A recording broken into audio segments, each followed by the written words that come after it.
if you consider what's going on now, I think last year was the most evident that when they changed the news cycle. So like when COVID stuff ramps up and they feel like people aren't paying attention anymore, it's like here's another problem. Yep. So it distracts you. But once that kind of like fades a little bit, then they bring the COVID back. It's almost like a constant media government news cycle that they're feeding you with anxiety the whole time to kind of keep you almost stimulated Yeah. into certain things. And I've noticed it this year especially. Like you start the year with COVID, then you go into the war stuff, and everyone's afraid of World War III, and then they bring COVID a little bit back. They then now it's like abortion laws in the states, and Johnny Depp.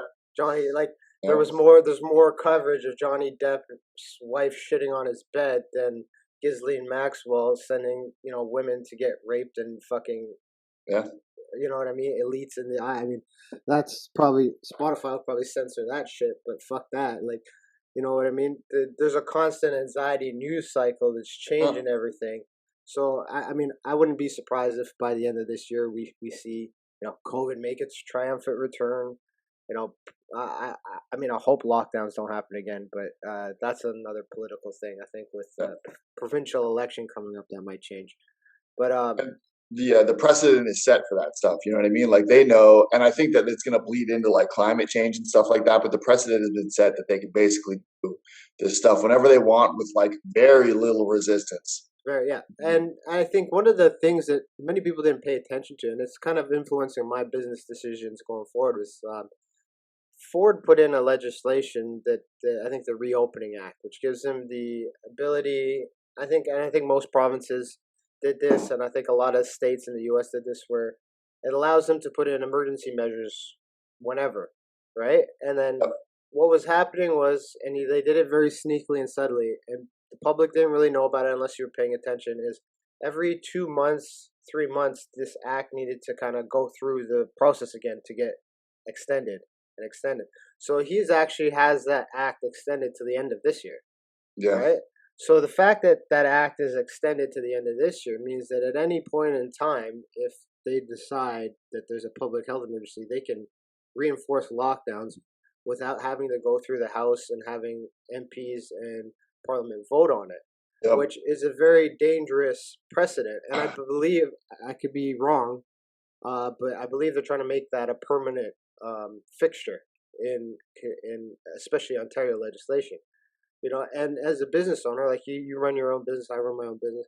That makes it extremely risky to take on new projects, new moves, because especially in industries like fitness, industries like martial arts, industries like restaurants that were targeted before as problems, Yep. it makes it extremely difficult to even want to participate in expanding business, because that little sneaky piece of legislature there can literally damage your finances permanently if you decided to say open up a big gym right now.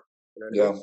It's a big risk, and it's a big risk to take on that type of debt as well, right? Yeah, So because it's not like you're going to get any leeway from a bank or anything like, or any leeway from the government for that matter. Like it's just you would be if they decide like this is how it's going to be.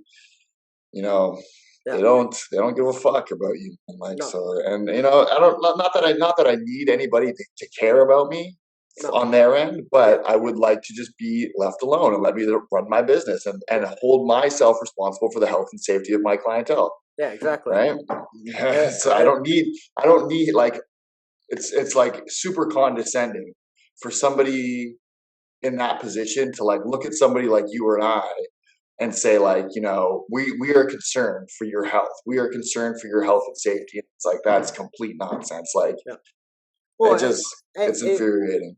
all that aside, the part that's infuriating the most is the people that are trying to tell me they're concerned for my health are fat as fuck. Yeah. Yeah. Like, don't tell me about health.